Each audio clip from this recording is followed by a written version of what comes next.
you'll be directly painting over screen. So when you go like this, your crayons and your brushes will be touching. So you have to make a little bit of raise by placing the cardboard like that, so the screen doesn't touch the table or paper, which is important. Okay. Now, first I would think about the size of the paper. Okay. And I put a brown paper because I couldn't see the edge of the white paper. So I just put like this and then go like this, right? So I can see where the paper goes. Now, it's important before you do anything, try to take the screen slightly smaller than paper size. Otherwise, your image will bleed to outside of the paper. And each time you have to clean that. I mean, it's not a big deal, but it's become a little bit messy. So it's good to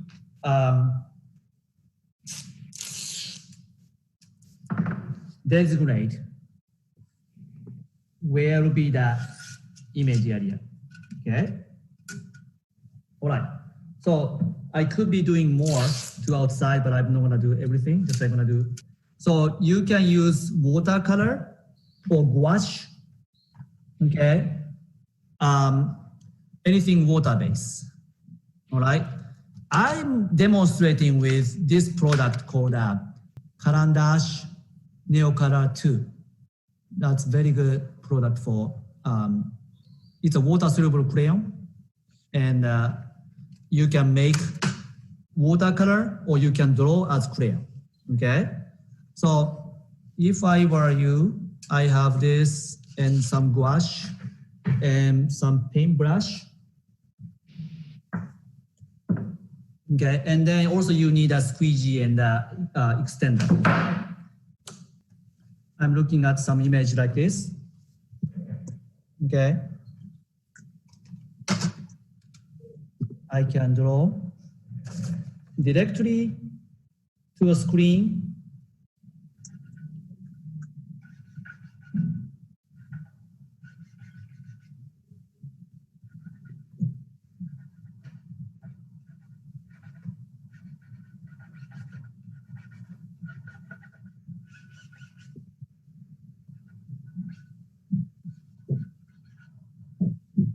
Interestingly, if you dip into water, that becomes very saturated too. Become like almost like you are using sumi ink.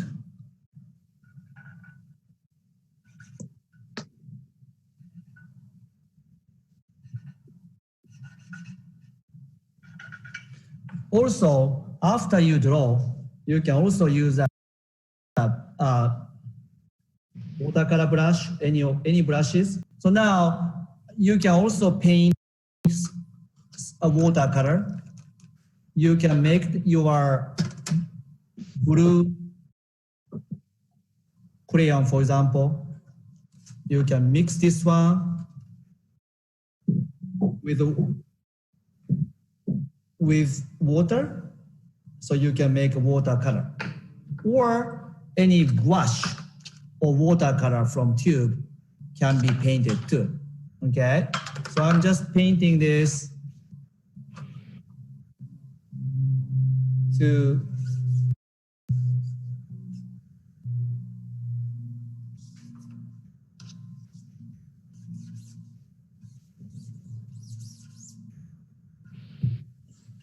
for the water part.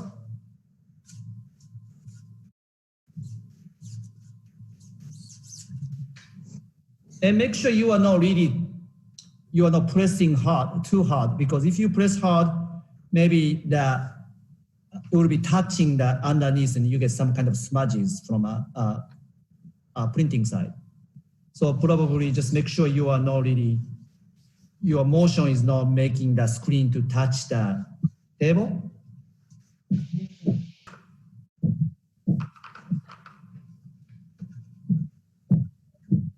I know this is a yellow screen, so yellow mesh. So it's a little bit difficult to see whatever you're doing with a yellow color or green color, which is a little bit difficult. If you're using a white screen, that makes it a little bit easy what you're painting, okay? So this is probably very casual demo at this point, and this has to dry before printing, okay? Prepare this one earlier. Again, this is on white screens. It's a little bit easier to see what's going on. And let's get this one printed.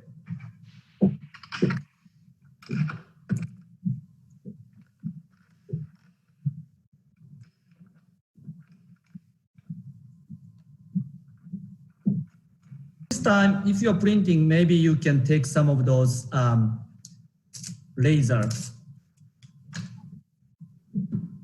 You may keep one or two of those cardboard, so it can be helpful to have one or two.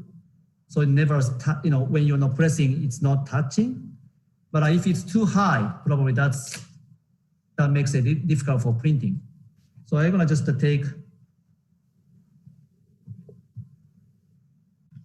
leave some only two.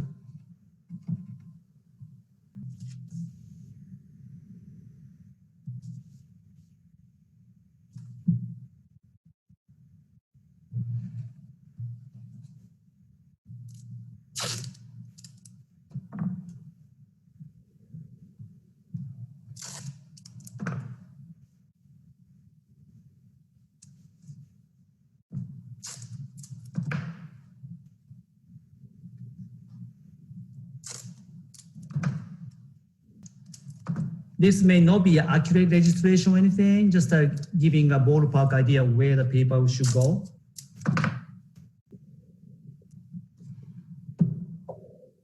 Okay, so let's get this one printed. Before that, make sure your drawing is all dry. And what you need is extender. So you have to squeeze the entire drawing.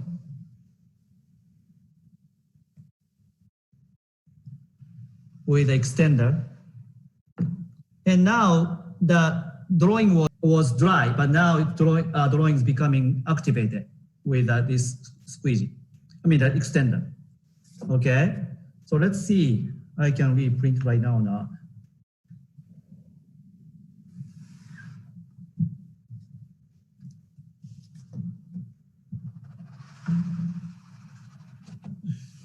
Yes, I did it.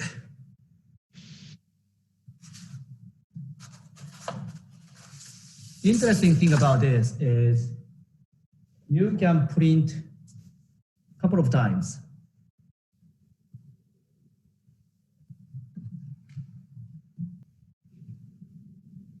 I don't have a good answer for it. Probably you have to make it a little bit more, make sure there's not that much streaks before actually doing the putting the print.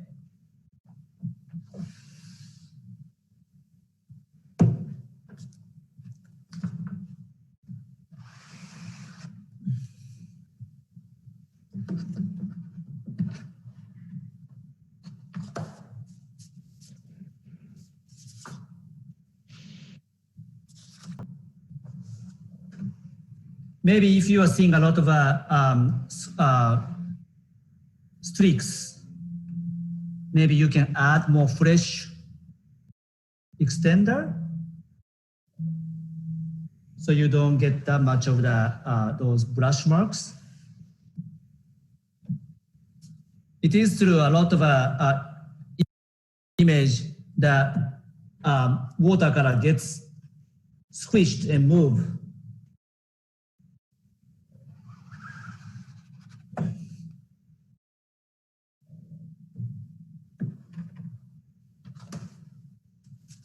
Become lighter and lighter, as you see, right?